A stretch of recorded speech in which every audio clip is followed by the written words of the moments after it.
আসলে দেশটা কোন দিকে যাচ্ছে, কোথায় আমরা আছি, আজকে দেশ কারা চালাচ্ছে, কারা ক্ষমতাবান, রাজনীতি কি আছে, এই যে প্রশ্নের উত্তরগুলো মিলানো যায় না। এবং আমরা দেখছি যে ফিরোজ ভাই এখানে আছে, তো ফিরোজ ভাই সংসদে বলছিলেন যে ক্ষমতাবান কারা। আজকে ওইখানে কি ওই যারা নির্বাহী অফিসার আছে তারা ক্ষমতাবান, না সেখানে পার্লামেন্ট মেম্বার ক্ষমতাবান, কারা নিয়ন্ত্রণ করে?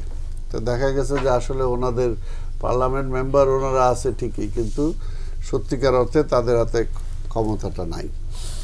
আজকে দেশটা কোন দিকে যাইতেছে, আজকে যে এই যে বেনজির, আজকে বেনজির তো একটা সিম্বল।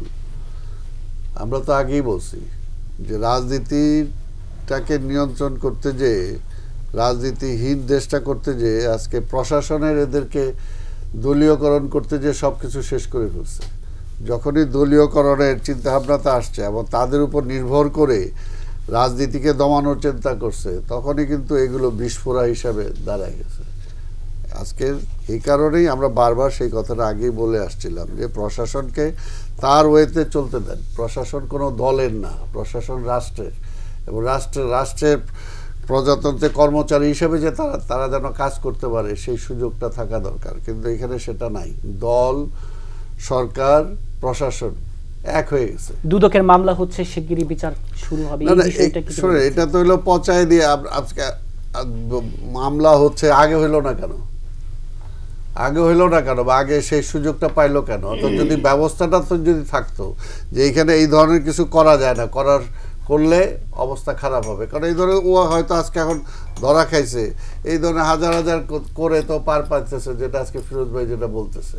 কারণ এখানে তো বিচারের কোনো বিচার নাই। বিচার যদি থাকতো তাহলে আজকে অবস্থা হইতো না। আজকে দেশটার ক্রমান্বয়ে কোথায় যাচ্ছে দেখেন।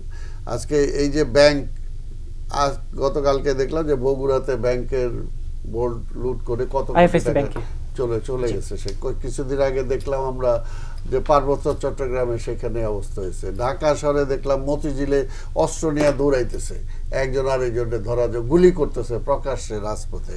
আমরা কি দেখতেছি যে আজকে আওয়ামী লীগ ওসির কার্যালয় ঘেরাও করে সেখানে মানে তাণ্ডব করতেছে, আবার সেখানে হরতাল দিতেছে, তাই না? আজকে অর্থাৎ দেশ তো একটা কি একটা অবস্থায় চলতেছে।